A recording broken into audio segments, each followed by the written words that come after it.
नवरात्रि की कृपा जिस पर हो जाती है उसके सामने आने वाली विपत्तियों का वैसे ही विनाश हो जाता है। अपने संप्रदाय, अपने धर्म और अपने राष्ट्र की ध्वजा को झुकने नहीं देता, लेकिन इस कृपा को प्राप्त करने के लिए कठिन तपस्या, कठिन व्रत करना पड़ता है। और गोरक्ष पीठ के पीठाधीश्वर उत्तर प्रदेश के मुख्यमंत्री योगी आदित्यनाथ इस नवरात्रि ऐसी ही तपस्या में लीन हुए। नवरात्र में योगी आदित्यनाथ की ये महानिशा पूजा जितनी अद्भुत है, इसका प्रभाव भी उतना ही चमत्कारी है। आज आपको इस महानिशा की पूजा और इसके प्रभाव के बारे में आपको जानकारी देते हैं। तो आपको बताएं, ये पूजा अर्चना, विशेष पूजा अर्चना की है सीएम योगी ने, क्योंकि इस नवरात्रि जिस तरीके से वो लगातार पूजा अर्चना करते रहे, बताया जा रहा है कि वो सिर्फ जल पर ही ये 9 दिन व्रत रखा है उन्होंने, सीएम योगी ने। और आज विशेष पूजा अर्चना भी की जा रही है क्योंकि आज विजयादशमी है और ऐसे इस मौके पर गोरखपुर में आज का दिन बेहद खास होता है क्योंकि आज शोभा यात्रा निकाली जाती है।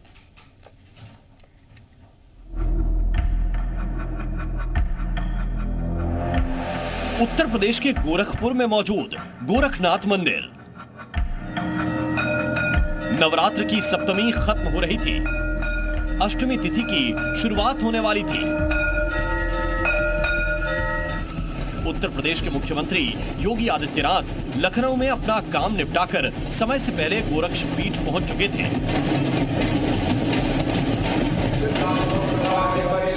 क्योंकि यहां पर उनको उस पूजा में शामिल होना था जिसे वो किसी भी कीमत पर छोड़ नहीं सकते।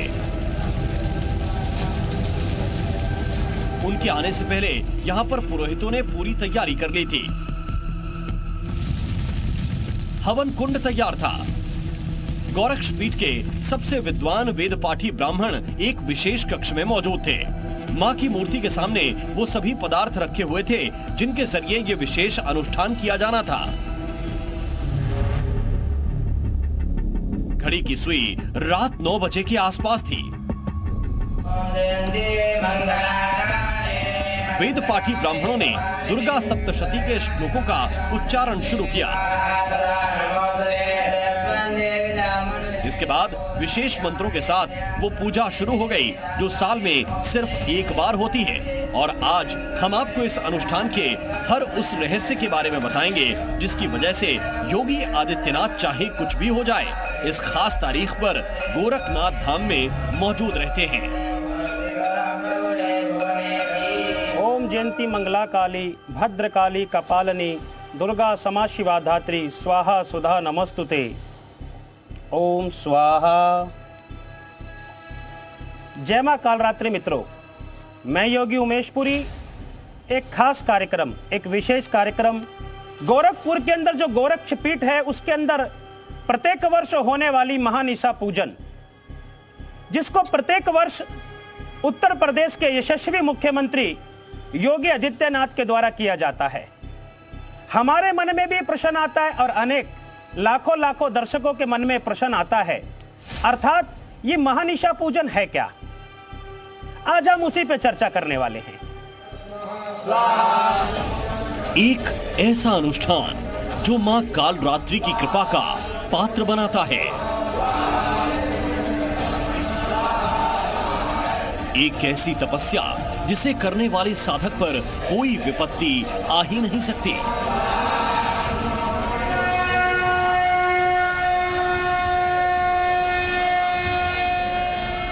एक ऐसी रहस्यमयी पूजा जिसे करने वाले के सभी शत्रुओं का विनाश हो जाता है। ये तो एक ऐसी पूजा है कि शत्रु तो सामने खड़ा ही नहीं रहेगा, उसकी तरफ देख लेगा तो।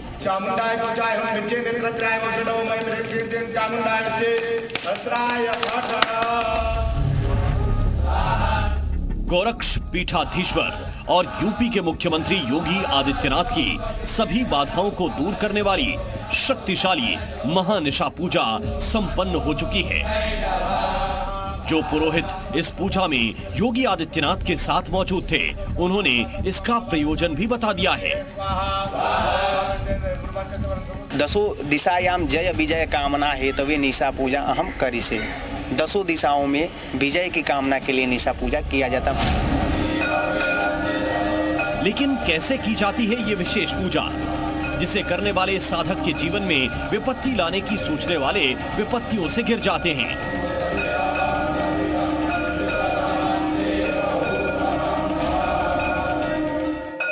भगवान गुरु गोरक्षनाथ ने मां कालरात्रि को सिद्ध किया और उसी परंपरा का, अगर कहें उसी परंपरा के मार्ग पर उत्तर प्रदेश के यशस्वी मुख्यमंत्री योगी आदित्यनाथ भी चल रहे हैं। मैं इसको कह सकता हूं ये गुरु परंपरा है।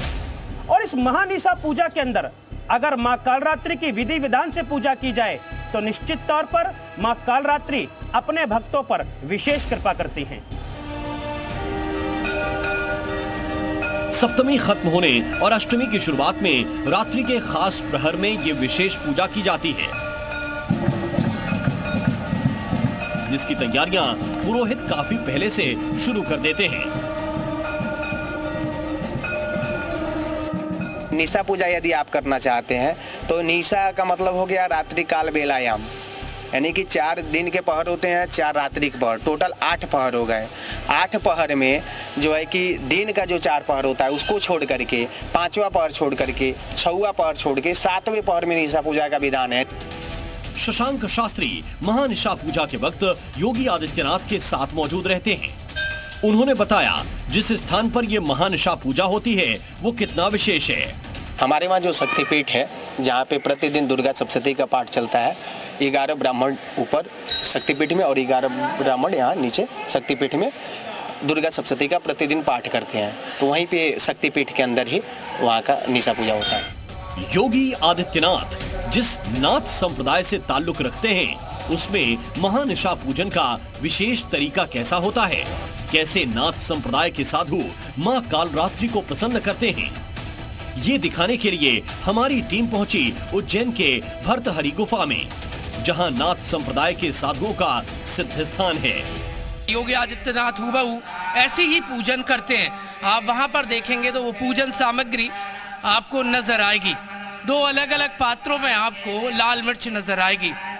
आप अंदाजा लगा लीजिए कि लाल मिर्च की धस के बीच में आदमी रह नहीं पाता है। और यहाँ पर योगी आदित्यनाथ और नाथ संप्रदाय के जो साधु हैं वो कैसी कठिन उपासना करते हैं कि मिर्ची का हवन करते हैं और उन्हें धस नहीं लगती है। ये मंत्रोच्चारण आप देख रहे हैं, ऐसा ही मंत्रोच्चारण होता है। और जैसे आपको सामने संत जो नाथ संप्रदाय के हैं महावीर नाथ जी आपको नजर आएंगे, ऐसे ही योगी आदित्यनाथ बैठकर तपस्या करते हैं। इस हवन में दुर्गा सप्तशती के मंत्रों के साथ साथ अलग अलग द्रव्यों की आहुति दी जा रही है। नाथ संप्रदाय के महंत ने हमें बताया क्या है इन आहुतियों का रहस्य।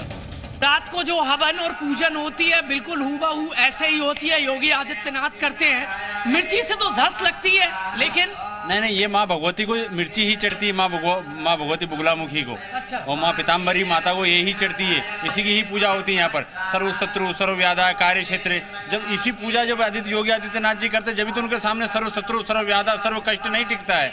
जब तो देखा जाए तो देश के हित में बहुत अच्छे कार्य कर रहे हैं वो। लेकिन इस विशेष पूजा को करने वाले के लिए कुछ विशेष नियम होते हैं। इस पूजा से पहले ऐसी तपस्या करनी पड़ती है जो किसी आम व्यक्ति के बस की बात नहीं। देश के सबसे बड़े सूबे के मुख्यमंत्री भी एक बार इस महा निशा पूजन को करने के लिए गोरक्षपीठ में आने के बाद जब तक ये साधना समाप्त नहीं हो जाती वह भी उस पीठ को खाली नहीं करते, वहां से जाते नहीं हैं। इसके अलावा भी इस महानिशा पूजन करने वाले साधक को कठिन नियमों का पालन करना होता है।